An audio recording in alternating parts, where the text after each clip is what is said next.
So you've probably seen it or heard about it, this 9-digit number from the IRS that looks almost exactly like a social security number. It's called an ITIN. But what is it really for? Honestly, it's the source of some massive confusion, and that's exactly what we're going to clear up right now. But let's cut to the chase. The most pressing question, the one we're really tackling today, is this. Is this number some kind of secret key to working legally in the United States? For millions of people, that is the billion-dollar question. All right, so let's dive in and unpack this 9-digit question. What exactly is the Individual Taxpayer Identification Number, or ITIN? Okay, let's start with the official definition, straight from the source. An ITIN is a 9-digit number, yes, but the two most important words here are tax processing. The IRS issues it for one very specific reason. So individuals who are required to file U.S. taxes, but who can't get a Social Security number, can still follow the law. And hey, you don't have to take my word for it. The IRS, the agency that actually issues the number, is crystal clear on this. Their official line is simple and direct. The ITIN is for federal tax purposes only. That's not a guideline, it's the fundamental rule of the whole system, period. So with that in mind, let's really focus on its true purpose, right? As a tool for taxes. Who is this actually for, and what does it really do? This is where it gets real. The ITIN is what makes the idea of tax compliance a tangible thing. It literally exists so that someone without a Social Security number can fill out a Form 1040, the standard tax return you're looking at, and obey the law. It's the mechanism that brings everybody who earns income in the U.S. into the tax system.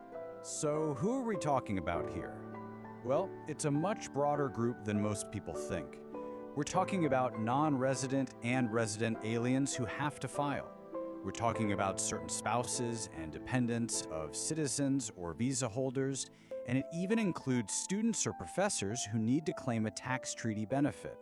It's a really diverse group of people, but they all have one thing in common: a legal duty to file U.S. taxes without being eligible for an SSN. Okay, now we get to the absolute core of the issue, the can versus the can't.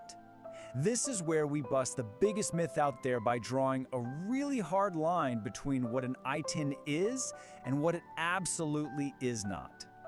And here it is, the definitive answer. Let's make this perfectly clear.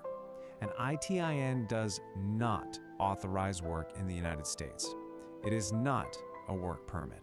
It is not a temporary authorization. It gives you absolutely no legal right to be employed in the U.S. This is, without a doubt, the single most important fact you need to understand about the ITIN.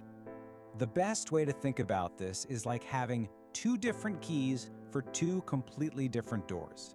The ITIN, that key unlocks one door, and one door only: filing your federal taxes. That's it. The Social Security number, on the other hand, unlocks completely different doors, like work authorization and, crucially, tracking your earnings for Social Security benefits down the road. They are not, and I repeat, not interchangeable.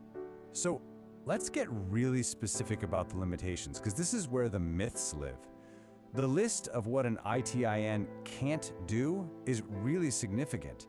It doesn't authorize work, it doesn't make you eligible for Social Security benefits, it doesn't qualify you for the Earned Income Tax Credit, and it's not meant to be used as your official ID for things outside of the tax system.